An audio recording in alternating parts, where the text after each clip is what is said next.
Extendemos nuestras manos sobre nuestro hermano Fran. Padre, aquí está tu hijo, esperando, Señor, que tú le des la encomienda que tienes para él y para nosotros esta noche. Te pedimos que le dé una doble porción de tu Santo Espíritu y prepara nuestros corazones para que sea una tierra fecunda, para recibir tu palabra podamos dar fruto de 100 por uno. Esto, Padre, te lo pedimos en el nombre de Jesús, por intercesión de María, nuestra Madre, y en el poder del Espíritu Santo. Amén. Bueno, muy buenas noches a todos ustedes, a los que vienen, a los que están aquí hoy, a los que se van a conectar por internet durante toda la semana. Pues bienvenidos, gracias por asistir a estas clases de Biblia. Nos quedamos a la mitad del capítulo 16 de Ezequiel. Vamos a ir al versículo del 35 al 39. Y dice así: por eso, ramera, escucha la palabra del Señor. Esto dice el Señor Dios: has disipado tu dinero, ramera, y has descubierto tu desnudez en tus prostituciones y tus amantes, y a todos tus ídolos abominables, entregándoles la sangre de tus hijos. Por eso reuniré a todos los amantes con lo que gozabas, a todos los que has amado, y también a todos los que has odiado. Los reuniré de todas partes contra ti. Descubrirán tu desnudez ante ellos para que todos te vean. Voy a dictar contra ti la sentencia de las adúlteras y de las que cometen delito de sangre. Voy a cubrirte de sangre, de furia y de celos. Voy a entregarte en sus manos. Destruirán tu lupanar, arrasarán tus lugares altos, te despojarán de tus vestidos, te arrancarán tus adornos y te dejarán desnuda y llena de confusión. Que el Señor añada bendición a su santa palabra. Como les dije la semana pasada, aunque algunos no vinieron la semana pasada, este es el capítulo más duro de toda la Biblia, desde el principio al final. Este es un capítulo extremadamente duro. Dios habla con un lenguaje que nunca había hablado antes ni iba a hablar después. Yo les decía a ustedes que en el original hebreo hay palabras que no se pueden repetir. Si yo uso las palabras que el Señor usó, me cierran el grupo. Hay palabras que dijo el Señor que en hebreo son espantosas, horribles, que Él se las dijo a Jerusalén. Palabras, tan es así que les dije que hay rabinos que consideran que este capítulo no se debe leer. Y en muchas sinagogas de Israel no se lee este capítulo. Pero aquí podemos ver que el Señor es paciente y es paciente y es paciente, pero cuando se cansa, se cansó. ¿Cuánto el Señor no esperó y cuánto el Señor no le habló a Israel? Acuérdense de Jeremías, ¿cuánto pasó Jeremías? Isaías, ¿cuánto pasó Isaías? Todos los profetas que estaban hablando antes del destierro, que vamos a verlo después, pero que hablaron en la época de Jeremías y de Isaías. ¿Cuántos avisos le mandó el Señor? Y Israel, en vez de ponerse mejor, ¿qué pasaba? Se ponía, retaba a Dios. Y como le dije, el Señor es misericordioso, pero la misericordia del Señor es que se demora dándonos tiempo que nos arrepintamos. No que es bobo, porque cuando el tiempo se cumple, la ira del Señor viene sobre nosotros como vino sobre Israel. Sobre nosotros no ha venido todavía porque tenemos la intercesión de Cristo, pero esta gente no tenían a nadie en ese momento.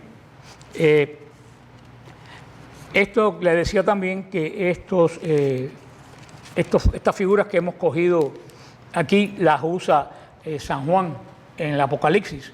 Por eso ya ustedes pueden ver quién es la ramera del Apocalipsis. Los protestantes dicen que la ramera del Apocalipsis es la Iglesia Católica, pero eso es de personas que no han leído el Evangelio. Pero yo he oído curas que dicen que también es el remanente de la Iglesia Católica. Bueno, pueden decir lo que les dé la gana, pero aquí está lo que dice la palabra de Dios, porque tanta gente confundida hay afuera como adentro hoy en día. Y no sé si habrá más adentro que afuera. Y los de adentro hacen más daño que los de afuera, porque como están adentro, pues la gente lo cree. Aquí está bien claro. A la única persona que el Señor le ha llamado prostituta en todo el Antiguo y Nuevo Testamento es a Jerusalén. No hay a más nadie que el Señor le haya llamado prostituta, porque ni a la prostituta del Evangelio le llamó prostituta, la perdonó. A quien con el Señor ha llamado, y aquí Si ustedes ven en todo lo que hemos leído y que empezamos la semana pasada, ¿qué es la palabra que más se repite? Ramera, ramera, ramera, ramera, y lo que falta, ramera, ramera, ramera. Y después aparece en el Apocalipsis la gran ramera. Vaya, no hay que ser muy inteligente para darse cuenta quién es la ramera. Claro, el que no lee el Apocalipsis y no conoce la Biblia, el que lee el Apocalipsis como un libro suelto, pues por supuesto que no lo puede entender y empieza entonces a mover la imaginación, a decir tantos disparates como se dicen por ahí. Pero yo les decía la semana pasada que San Juan, todas las figuras que toma San Juan del Apocalipsis las toma del Antiguo Testamento. O sea, si tú no conoces el Antiguo Testamento, no vas a entender el Nuevo. Todas, el libro, le dije, el Apocalipsis es el libro que más referencia tiene de toda la Biblia, más de 300 citas de todo el Antiguo Testamento. Por eso que se dice que el Apocalipsis también es el gran amén de todas las escrituras. Podemos ver los animales que vio en forma de querubines que vio pues Isaías. Podemos ver aquí la ramera de Babilonia, las bestias de Daniel, inclusive de Génesis. ¿Qué toma el Apocalipsis de Génesis? A ver si a quien se le enciende. ¿El qué? El bombillo. No sé, no, el bombillo, no, yo dije que se le encendiera el bombillo. De Génesis no cogió bombillo porque no había bombillo en el Génesis. ¿Qué tomó San Juan del...? Sí, posiblemente, pero no, hay algo más específico. El árbol del bien y del mal. El árbol del bien y del mal que se desaparece en el Génesis vuelve a aparecer al final del Apocalipsis. O sea, ustedes ven que todos los signos del Antiguo Testamento están metidos dentro de aquí. Por eso que todos estos signos que apuntan a Israel, de buena primera no puede aparecer un signo que apunta a un futuro. Y más a la iglesia, que San Pablo dice que es la esposa de Cristo. Y que dice que la santificó con el agua del bautismo y la alimentó con su sangre. Como la esposa de Cristo va a terminar siendo una ramera. Eso es totalmente ilógico. Además, que el Apocalipsis dice bien claro que la ramera es una ciudad. La iglesia no es una ciudad. ¿Quién es una ciudad?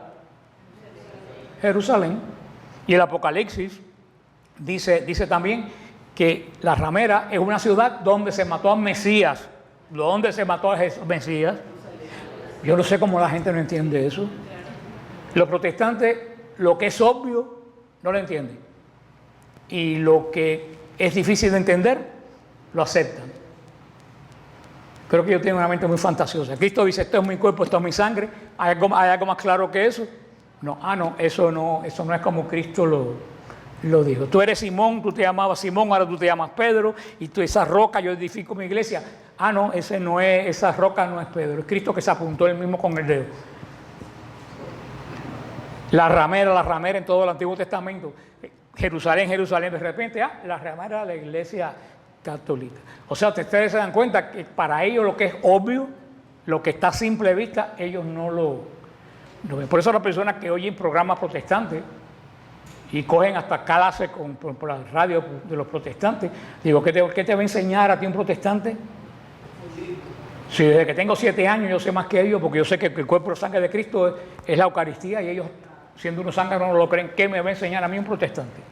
Pero hay católicos que se confunden y después vienen con la confusión. Por eso que yo me doy cuenta que vienen y digo, mira hermano, no te voy a contestar, no vea más programas protestantes y tú vas a poder entender todo lo que estás viendo aquí.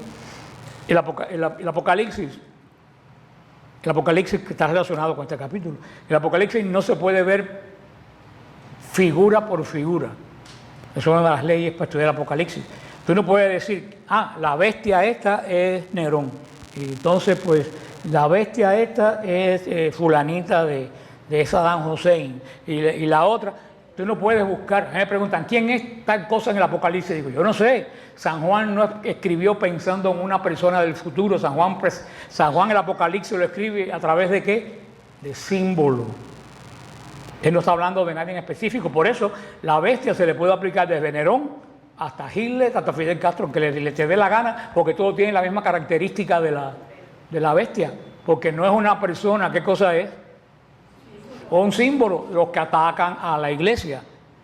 del mar, los que salen del mar, los que salen de lo que es turbulento, de lo que viene de la tierra, que simboliza las religiones del oriente que atacan a Israel. O sea, todo esto tú no lo puedes coger buscando quién es la persona, sino viendo el símbolo dentro del contexto, qué cosa es lo que quiere decir.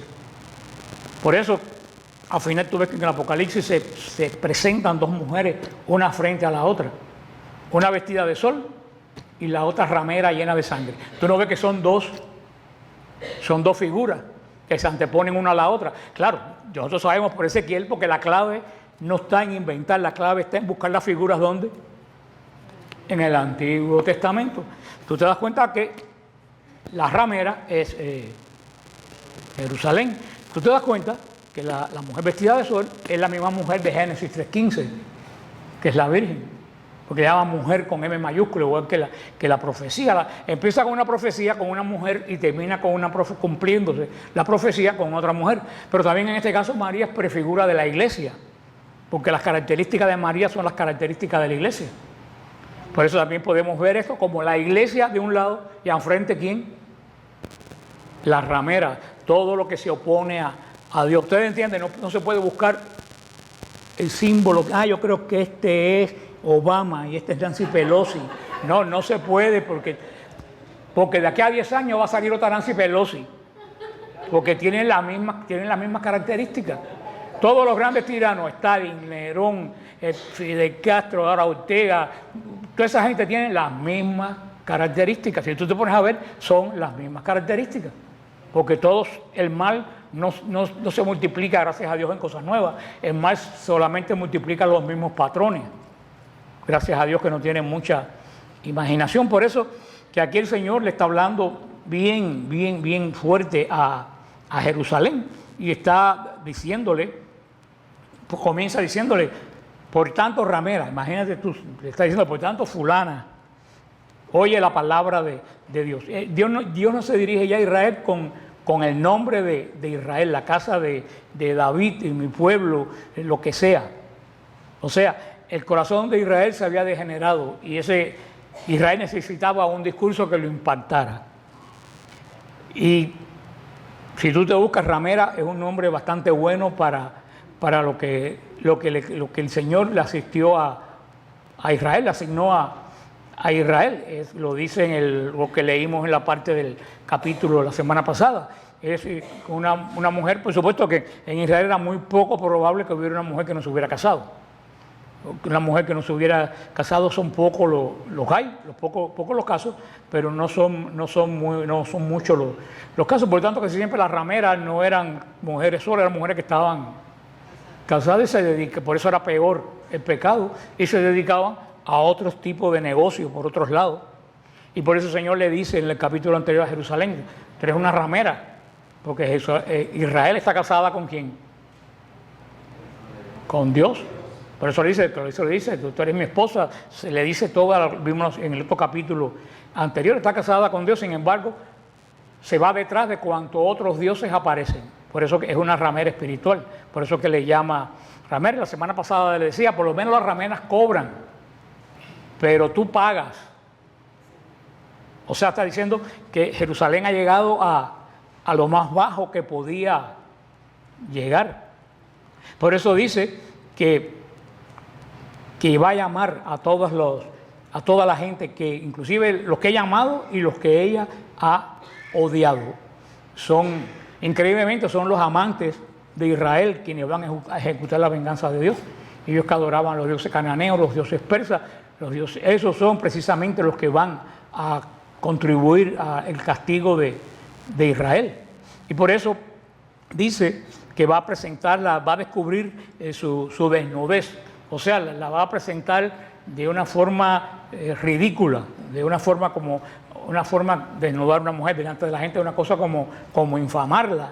Dice, dice, te veías tan bonita vestida de oro y de plata como estaba, pero yo quiero que tú veas ahora realmente cómo tú eres, cómo es Israel sin Dios.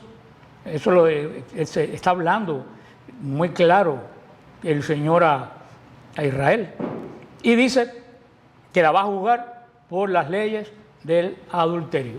Las leyes de adulterio están en el Antiguo Testamento. Matarla por piedra. Aquí todas las piedras de Jerusalén nos cayeron todas encima una de otra. O sea, este es el primer paso en el juicio del Señor, dándole a cada cual lo que se merece. Y dice que Dios promete que va a entregar a Jerusalén, a Israel, porque ya lo que quedaba era Jerusalén, lo iba a entregar en manos de los enemigos de Dios. El Señor prometió juicio que venía sobre Israel y ahora se está cumpliendo. Y dice que la despojarán, que todos los babilonios se llevaron absolutamente todo, hasta los vasos del templo. En Jerusalén no quedó nada, a no ser ruina y muerte. Vamos a ver el versículo 40 y 43. Dice: convocarán una multitud contra ti, te lapidarán con piedras, ¿tú ves? Y te harán pedazos con sus espadas. Prenderán fuego tus casas y dictarán sentencia contra ti a la vista de muchas mujeres. Haré que dejes de prostituirte, no volverás a hacer regalo. Cuando sea colmado mi cólera contra ti, se apartará de ti mi celo. Me apaciguaré y no volveré a enojarme contigo. Como no has recordado los días de tu juventud y me has ofendido con todas estas cosas, haré recaer tu conducta sobre tu cabeza, oráculo del Señor Dios. Y aún no he obrado según tus crímenes, según todas tus abominaciones. El Señor dice que va a hacer subir la muchedumbre de la gente. Los ejércitos babilonios que subieron contra Israel estaban compuestos por mercenarios de casi todas las naciones que componían en esa época lo que hoy es el Medio Oriente. Los demás que la destruyeron con piedra y fuego y espada, ya lo hablamos en los versículos anteriores. Y dice, ¿qué hacía la ramera? Dice, la ramera ni siquiera cobraba. ¿Qué es lo que hacía? Pagaba. Ahora dice, tú no vas a tener ni siquiera para volver a pagar. O sea, lo último que tú tenías, que era que tú pagabas, porque ni siquiera venían de gratis, ni eso te va a quedar. O sea, el juicio de Dios, por eso son palabras bien duras, viene sobre Israel, pero después, como siempre, ahora aparece la misericordia de Dios. Pero la misericordia de Dios aparece después de ¿qué? Después de los palos. La misericordia de Dios no quiere decir que te evita los palos. La misericordia quiere decir que cuando hace una alianza, la hace para siempre. Dios nunca se contradice con su palabra. Por eso Israel, puede haber alguien peor que Israel en esos momentos. Sobre toda la tierra. No, se lo dio el Señor la semana pasada. Si los demás tuvieran lo que yo te hubiera dado a ti.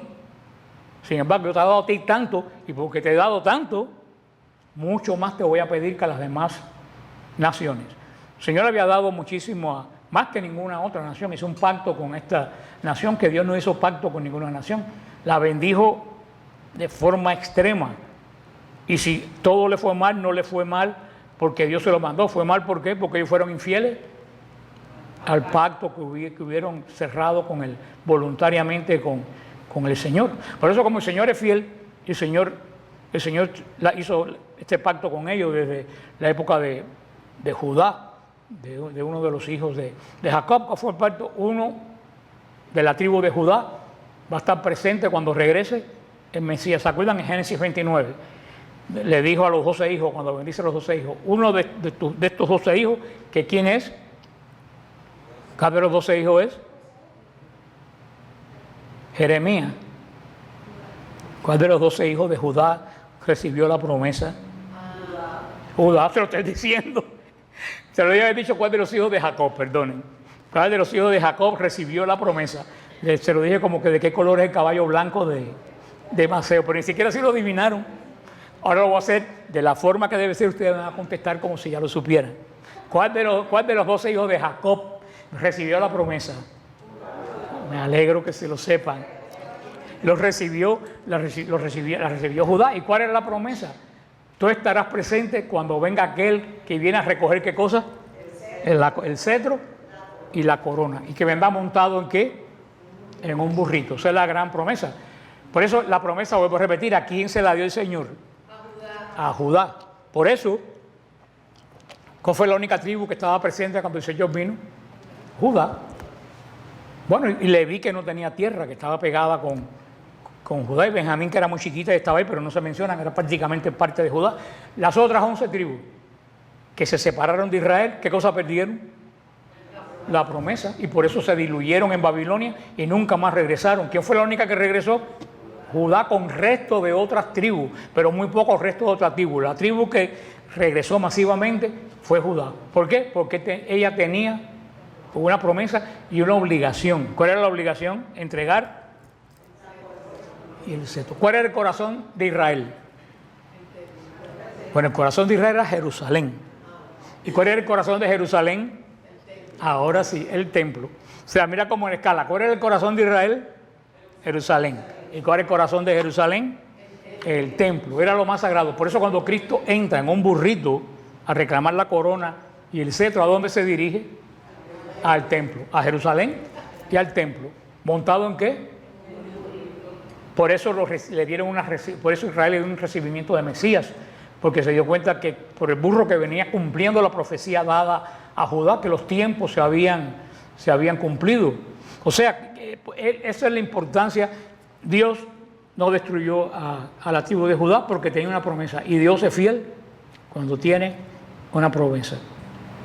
¿Fueron malos los israelitas con el Señor? Fueron malos. ¿Fueron santos los sacerdotes de Israel?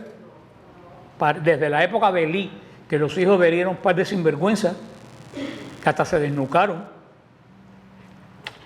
¿El sumo sacerdote fue bueno y santo? No, miren, en la época de Jesús habían dos y se compraban el puesto uno a otro, y ninguno era descendiente de Aarón. O sea, ¿y Dios olvidó de su promesa? No. ¿Por qué le quiero decir eso? Porque la iglesia tiene una promesa más grande que la que tiene Israel. La iglesia tiene la promesa que va a estar presente cuando venga el Mesías de nuevo a, ¿qué cosa? A juzgar vivos y muertos. Eso fue lo que le dijo. Por eso que el Señor, que le da las llaves a Pedro, cuando Cristo viene en el Apocalipsis, trae las llaves en las manos. Y dicen los protestantes, ¿tú ves que las llaves no se las dieron a Pedro, sino a Cristo? Digo, no, muchachos, las llaves se las dieron a Pedro para que él administre la iglesia, pero no para siempre. ¿Hasta cuándo? Cuando Cristo venga, ya Pedro no tiene ninguna función, porque ya está el amo en la casa, ya los criados no tienen que actuar. Por eso es que Cristo aparece al final con la llave. Ya yo soy el dueño, ya yo terminé la obra, yo soy el dueño de todo. La iglesia tiene la promesa de estar presente cuando venga el Mesías, tal como Judá tuvo la promesa de estar presente cuando viniera el Mesías la primera vez. Si vimos que ni los sacerdotes, ni los sumos sacerdotes, ni los políticos, que en Judá poca gente decente y que no fuera tramposo quedaba, y el Señor, ¿qué hizo? No rompió la alianza. No importa lo que la iglesia haga, el Señor no va a romper la alianza que tiene con la iglesia. No importa que haya malos sacerdotes, no importa que haya malos obispos, no importa que haya malos católicos, no importa que haya malas instituciones. El Señor siempre cumple lo que promete. Se lo cumplió a Judá, se lo cumple a la iglesia. El Señor no cambia de idea porque la gente haya cambiado de forma de pensar. La gente puede mudar de corazón, pero Dios no cambia de corazón. Por eso es que dice, no, que la iglesia se prostituyó en el siglo tradicional protestante. Digo, bueno, aunque sea así, vamos, que no es así, pero vamos a aceptar que sea así, eso no quita para que Dios rompa una promesa, porque Israel también se prostituyó y el Señor nos rompió la promesa. Le dio palo y nos está dando palos a nosotros, y lo que falta, porque lo que nos ha dado a nosotros no se lo ha dado a otra gente, nos va a dar más palos que Israel, pero qué cosa, Él nunca va a ¿qué? A romper la promesa. Y cuando Él regrese, ¿quién va a estar esperando a Cristo que llegue? Es la iglesia católica, no ninguna otra iglesia, porque todas esas perdieron la promesa cuando se separaron ¿de quién? De nosotros. Tal como los israelitas que se separaron de Judá perdieron la promesa, la gente que se separa de la iglesia católica pierde la promesa, porque quien tiene la promesa es Pedro y la iglesia de Pedro. Por eso esas iglesias ya están y mañana no están. Y nosotros, con tanto desastre que tenemos, siguen la gente bautizándose y siguen los catecumenados creciendo, que uno dice, pero ¿cómo es posible que la gente siga todavía convirtiéndose en la iglesia católica? Porque nosotros tenemos la promesa. A mí nunca se me olvida cuando hubo aquel problema en San Brendan con el padre Nixon, que era tan famoso en esa época. San Brenda en ese momento era una de las grandes comunidades, no que no sea grande ahora, pero en ese momento todavía era mucho más. Se mencionaba más, últimamente hay otras parroquias que se mencionan. En ese momento San Brenda era un punto de referencia. Yo me acuerdo que el domingo ese del escándalo, del problema, estaba lleno de noticiero alrededor de San Brenda. Y no, a mí no se me ha olvidado eso. Y lo que decían los noticieros estaban asombrados de que tanta gente hubiera ido a la iglesia. Ellos pensaban que iban a ir 4 gatos ese domingo a la iglesia. Y vieron a la comunidad entera que fue a misa como siempre. Y ellos no entendían eso. Ellos no se dan cuenta que uno no va a la iglesia por el cura, uno va a la iglesia por Cristo, y el cura puede ser infiel, pero nosotros no podemos ser infiel a Cristo. Por eso que la Iglesia Católica sigue creciendo y seguirá, a pesar de todos los problemas y de todos los palos que nos den, porque tenemos, ¿qué cosa? La promesa. Eso es muy importante en estos tiempos tan difíciles de recordar. Capítulo 44, versículos 44 y 45. Todos los que repiten proverbios dirán contra ti igual que la madre, tal hija. Eres digna hija de tu madre, que aborreció a su marido y a sus hijos. Tú eres hermana de tus hermanas que aborrecieron a sus maridos y a sus hijos. Vuestra madre fue una hitita, vuestro padre un amorreo. O sea, vemos aquí también anteriormente en el capítulo dijo algo de esto. Este refrán, veríamos nosotros, ¿cuál sería el refrán equivalente a este? De tal palo, tal astilla. Es lo que le dice, señora, de tal palo, tal astilla. Y por eso le dice, tu padre era un amorreo, que era uno de los pueblos paganos degenerados que rodeaba a Israel, y tu madre una hitita, otro de los pueblos. ¿Qué es lo que quiere, le quiso decir al Señor? Tú no pareces hija de Dios, tú pareces hija de los paganos. Tú eres digna hija de los paganos, porque tú has actuado peor que los paganos, porque los paganos no han recibido la revelación que tú recibiste, luego entonces tú eres peor. Entonces dice, tú no eres hija mía, es como dice muchas veces usted de los hijos, tú pareces hija de fulanita, no pareces hijo no parece que naciste de mí, si eres igualita fue la tía tuya que era tal y más cual. El Señor habla como una familia, le habla, y dice que desecharon a sus maridos. ¿Por qué? Porque todas esas personas, como eran dioses falsos, esas naciones cada 5 minutos cambiaban de dioses. Cada vez que venía un dios que venía de otro pueblo, un dios que era más famoso que el otro, cambiaban un dios y ponían, igual que en Roma, cambiaban un dios y ponían al otro.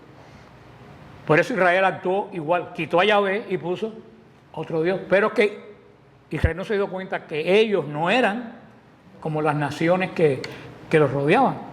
Tal como que Israel no debía tener rey, Israel quiso tener rey. ¿Por qué?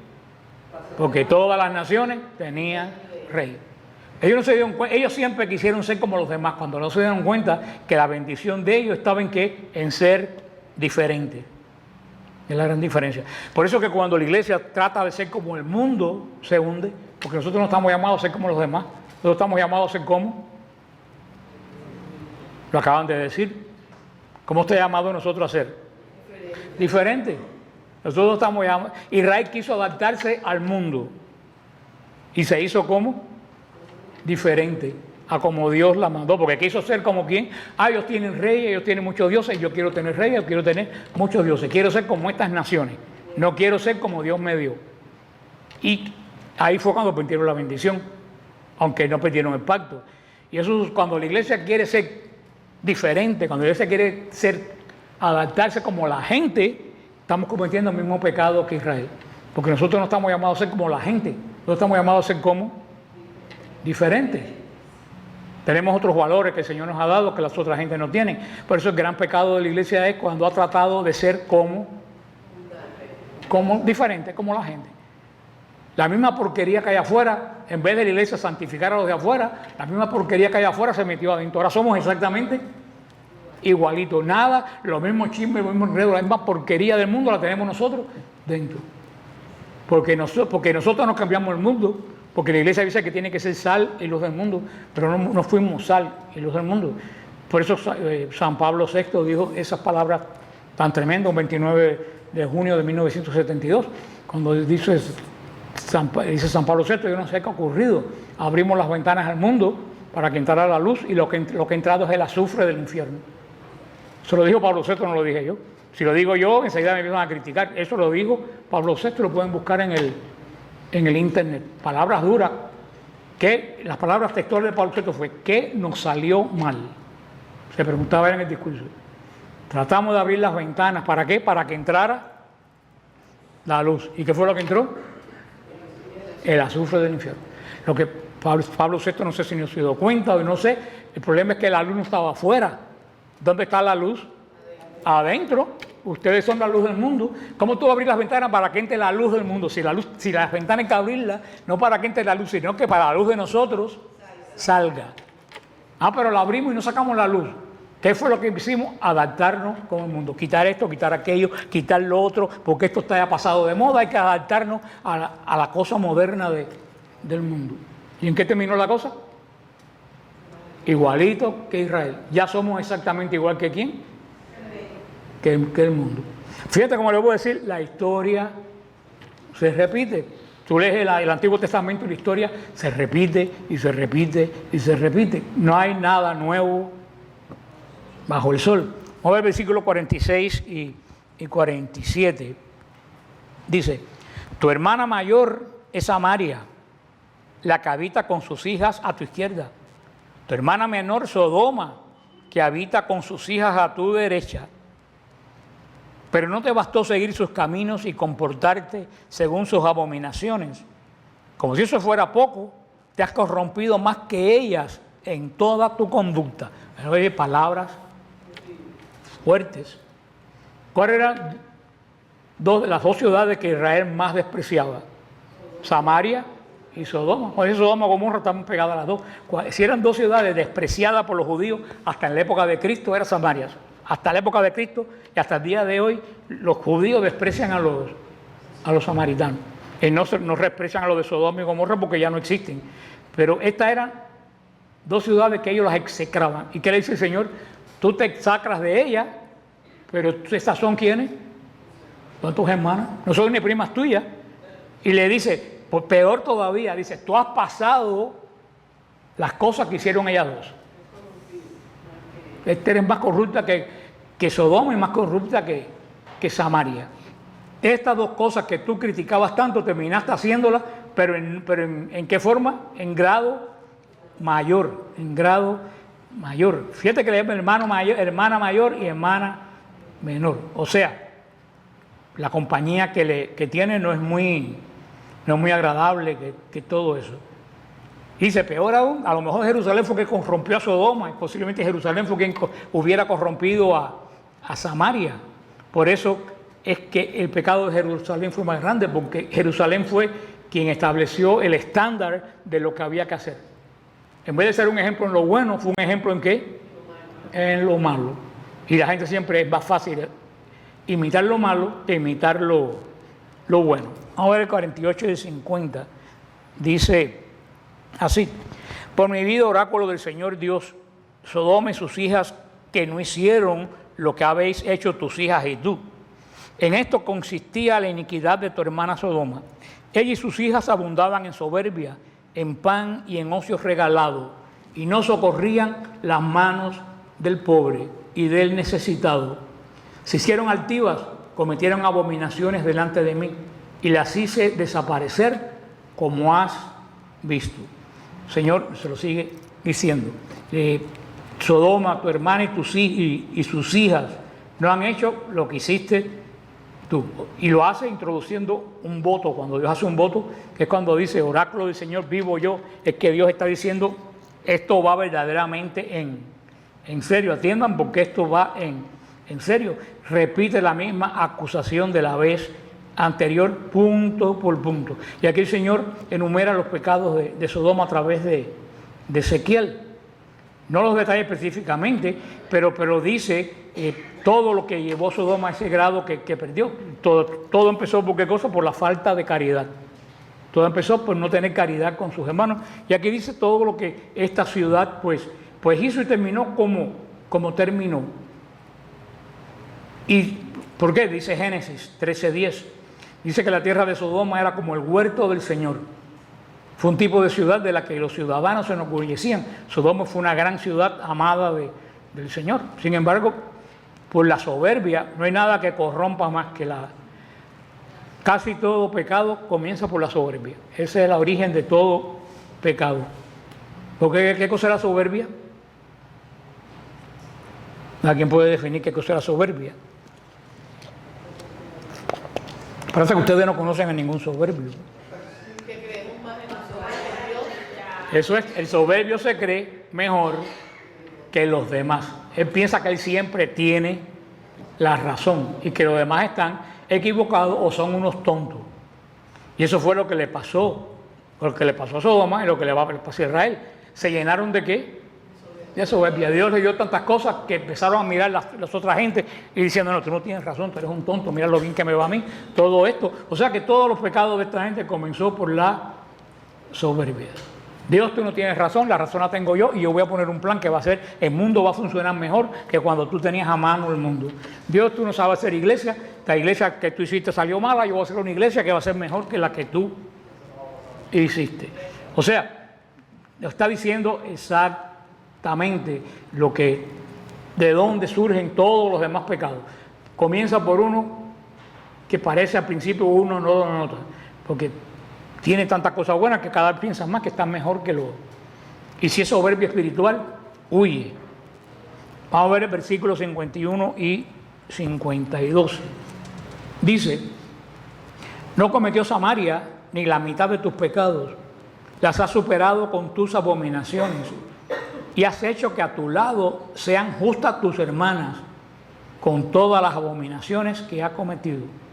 Así pues, carga con la ignominia tú que has hecho inocente a tus hermanas con tus pecados, al cometer más abominaciones que ellas, han aparecido justas a tu lado.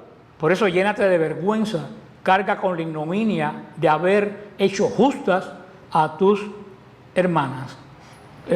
Esto no hay que hablar mucho, eso está bien claro. El Señor le dice, si las demás se volvieron como se volvieron, ¿por qué se volvieron?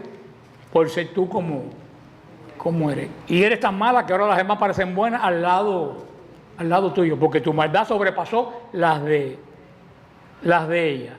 Por eso vamos a ver lo que dice ahora el 53 y el 59. Dice,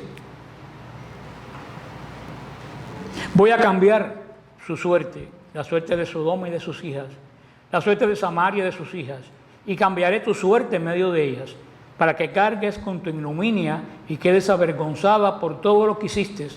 Será un consuelo para ellas. Tu hermana Sodoma y sus hijas volverán a primera condición. Samaria y sus hijas volverán a su primera condición. Y tú y tus hijas volverán también a vuestra primera condición. Tu hermana Sodoma estaba siempre en tu boca en tiempos de tu soberbia, antes de hacerse pública tu maldad. Así ahora eres tú la infamia de las hijas de Edom y de todas las hijas de los filisteos que están en torno a ti, que te menosprecian por doquier. Habrás de cargar con tu crimen y tus abominaciones, oráculos del Señor. Estas palabras son un poco confusas en esto que dice Ezequiel y nadie se ha puesto todavía en claro qué es lo que dice, porque Dios prometió algún tipo de restauración a Samaria y a Sodoma. Por las palabras que dice aquí, le prometió restauración. Pero hasta ahora no hemos visto esa restauración. Hemos visto la de Israel como ciudad física. No sé qué el Señor estuviera hablando en sentido espiritual. Es difícil de entender esta restauración porque no ha sucedido. Entonces, hasta eso, todos los estudiosos se alan los pelos. Yo no voy a meterme en eso porque si es algo que ellos no saben, menos sabemos. Nosotros, si el Señor lo dice, por algo será. Yo me imagino que todo esto está hablando en sentido espiritual, en comparación a Israel con las otras. Si tú eres peor y te restauro, también la voy a restaurar a los que fueron peores que tú, porque tú los sobrepasaste. Entonces, y le dice, ¿para qué? Para que tu condición se avergüence, para que te avergüence su condición, la condición que tú tienes. Dice, ahora tú eres peor que todas ellas. Así que todo lo que tú criticabas contra ellas viene sobre ti. Porque ¿cuál es la primera característica del pecado? Tener conciencia de pecado. Si tú no tienes conciencia del pecado, no es pecado, porque tú no lo estás haciendo para ofender a Dios, tú lo estás haciendo porque nadie te dijo que era pecado. Pero cuando tú le dices a alguien, tú estás pecando porque estás haciendo esto y esto, ¿qué es lo que quiere decir? Lo que quiere decir que tú tienes conciencia de pecado. Si tú le dices a alguien, tú eres un ladrón porque te estás robando las cosas de la compañía, un ejemplo, tú estás diciendo que tú tienes conciencia de qué cosa, de que robar las cosas de la compañía es malo. Ahora, si después tú robas lo de la compañía, tú eres peor que la otra, porque a lo mejor la otra se lo estaba robando y no sabía que era pecado, pero tú sabías que era y lo hiciste. Eso es lo que quiere decir. Que cuando tú tienes conciencia de cuando tú criticas algo, el problema es que dice que con la misma dedo que tú tienes un dedo para juzgar un dedo para juzgar y 4 para apuntarte a ti, quiere decir que cuando tú haces un juicio, tú estás diciendo que tú tienes ¿qué cosa? Conciencia, que tú estás criticando algo que es pecado. Si después tú lo haces, tú no tienes justificación para decir que tú no lo sabías, porque ya tú emitiste juicio. El mismo juicio que tú emitiste vuelve a caer sobre ti. Por eso hay que tener mucho cuidado. Si tú juzgas, no caer en lo mismo que juzgaste, porque puedes tener un gran... El problema no es juzgar, el problema es tener cuidado, tú no volver a caer en aquello que tú criticaste, que es lo que hizo Jerusalén. Jerusalén criticó y terminó ¿cómo? Haciendo peor. Luego entonces, al criticar y denunciar Jerusalén, ellos tenían conciencia de lo que era la idolatría, de lo que era el mal. Sin embargo, ya no tienen excusa delante de Dios. Ya no tienen ningún tipo de excusa, porque con el juicio ellos dieron testimonio de que ellos sabían que era bueno y que era malo. Así que eso es el gran problema con el juicio. Una cosa es el juicio y una cosa es la amonestación. Porque si hay una persona que está haciendo algo mal, tú tienes la obligación de amonestarlo. Pero cuando tú lo amonestas, tú también, ¿qué estás diciendo? Que tú sabes que eso está mal. Huye de eso hacerlo. Ahí es donde viene el gran problema. Y es peor todavía, como dijo aquí, no, yo me voy a ir al cielo porque yo no juzgo a nadie. Digo, entonces es peor, porque si tú vas haciendo el mal y no le llama la atención, eso es pecado de omisión y es un pecado grave. Así que no hay escape. El asunto que tienes que amonestar y después tienes que tratar de ¿qué? De no hacer lo mismo que amonestaste, porque ya tienes conciencia de lo malo. El 60 al 63. Pero yo todavía recordaré la alianza que hice contigo en los días de tu juventud. ¿No ves lo que les dije? Y estableceré contigo una alianza eterna. Entonces recordarás tus caminos y quedarás avergonzada cuando recibas a tus hermanas mayores y menores, que te las daré como hijas, aunque no por la alianza contigo. Yo estableceré mi alianza contigo y sabrás que yo soy el Señor, con el fin de que te acuerdes y te avergüences y no vuelvas a abrir la boca. ¿Acaso ves tu ignominia cuando te haya perdonado todas las cosas que hiciste, oráculo del Señor Dios? Así termina este tremendo capítulo 16 de Ezequiel, que yo creo que todos debíamos en esta semana echarle un capítulo 17 de Reyes y 16 de Ezequiel. Nosotros debíamos leerlo cada rato, porque 17 te dice por qué Israel cayó físicamente, y aquí te dice por qué Israel cayó espiritualmente, y todo eso nos sirve a nosotros. O sea, el Señor ahora empieza a hacer promesa de restauración. Él hace una gran promesa de restauración, como siempre, y comienza como yo se lo dije a ustedes. ¿Cómo comienza el Señor aquí? Recordando ¿qué cosa? La alianza. Dice, por eso me acuerdo de la alianza que yo hice contigo en tu juventud. No te voy a destruir porque tú eres infiel, pero yo soy fiel. Tú rompiste la alianza, pero yo no la voy a destruir. O sea, aquí comienza, se lo recuerda de nuevo a Israel y bien claro lo que iba a suceder. Dice que va a darle una alianza eterna. Te dice, bueno, pero ¿cómo le va a dar Israel una alianza eterna si la alianza eterna, la de Moisés, no es eterna. La de Moisés, ¿cuándo se iba a cumplir? Cuando Cristo murió en la cruz, que dijo, todo se ha consumado. La alianza de Moisés era condicional. O sea, iba a existir hasta que el Mesías restaurara a la humanidad. Era condicional, por eso es que puso estas pautas. Y por eso cuando Cristo ya nos redime, la alianza de Moisés se acabó. ¿Y cuál comienza? La alianza con Cristo, que es incondicional y que es eterna. Dice, bueno, ¿por qué le dice ahora a Israel y a Sodoma y a Samaria que va a restaurar en una alianza eterna? ¿Usted sabe lo que quiere decir? Que tanto los israelitas, tanto como los de Sodoma, como tanto los de Samaria, que se conviertan y entren en la iglesia, van a tener ¿qué cosa? Una alianza eterna. Aquí está diciendo lo que no entendíamos primero, que esa restauración de Sodoma y Samaria, que son dos enemigas son dos enemigas de Jerusalén, o dos corruptas, es una promesa que diciendo, es todas esas, y tú también, y ella, porque si te lo hago a ti, tengo que hacérselo a ella. Ustedes van a ser restauradas en un pacto eterno. Pero ¿cuál es el pacto eterno que hizo el Señor? Con Cristo, en cual, pues, dice San Pablo que no es judío ni griego. Todos los judíos pueden pertenecer al pacto de Cristo. ¿Qué es lo que tienen que hacer? Creer y bautizarse. Esta alianza no está cerrada para ellos, menos para la gente de Samaria ni de Sodoma. Todo que se acepta el pacto de Cristo entra en esta gran restauración que el Señor está diciendo aquí. Dice que voy a restablecer la alianza. Siempre el Señor termina con unas palabras de aliento para aquellos que... Él da palo, pero después pasa la mano. Y le dice, y acuérdate de tu ignominia cuando yo te haya perdonado. Como le dije, después de esto Israel se curó de espanto. Después de esto no hubo más idolatría en Israel. Fue peor, se vendieron a los romanos y el problema siguiente de Israel fue político.